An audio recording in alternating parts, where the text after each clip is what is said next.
So CNN just dropped their analysis of Trump's Washington, D.C. takeover, and at first glance it looks like a mixed bag. Sure, overall crime dropped 17 to 19% in 1 week. Pretty good, right? But wait, certain serious crimes actually went up. Burglary jumped 6%. Assault with dangerous weapons spiked 14%.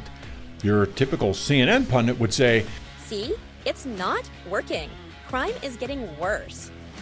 But hold on, you calculators, folks, because this story has more twist than a pretzel factory. Okay, that was kind of a stale joke, but bear with me. Check the mic and make sure it sound right, boys. Buried in that same CNN report is this little bombshell. Trump's Justice Department is now investigating whether DC police were cooking the crime books. Apparently, officers were being told to downgrade serious crimes or just not report them at all. One commander is already on administrative leave for allegedly turning felonies into misdemeanors, like some kind of a criminal accountant. And this is a perfect example of what behavioral scientists call framing bias. How the context and presentation of information can completely change how we interpret the same data.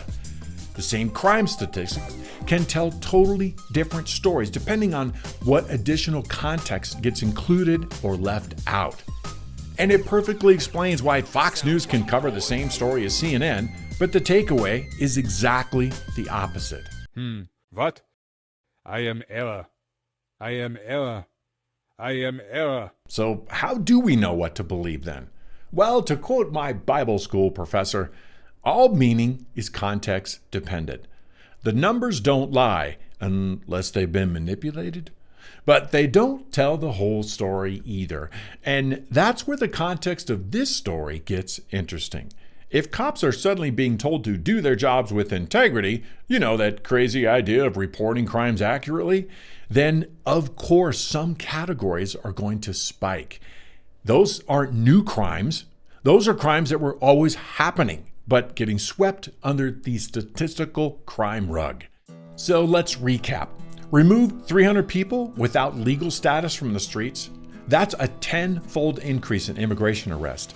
By the way, while also starting to report crimes honestly for the first time in who knows how long, and the net result is still a significant drop in overall crime. So if correlation doesn't equal causation in this case, this one's starting to smell a lot like duck soup. But here's my favorite part of the story. Remember how Washington, D.C.'s Democratic Mayor Bowser has been surprisingly, shall we say, diplomatically opposed to Trump's plan? It's not exactly the fierce resistance you've seen from other blue city mayors facing a federal takeover.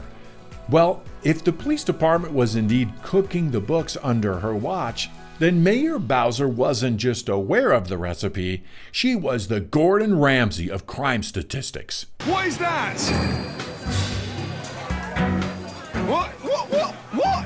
What is that? Sometimes the most interesting plot twists are hiding in plain sight. Who knew that rising crime numbers could actually be good news? It's like finding out your diet is working because your wife is finally starting to tell the truth.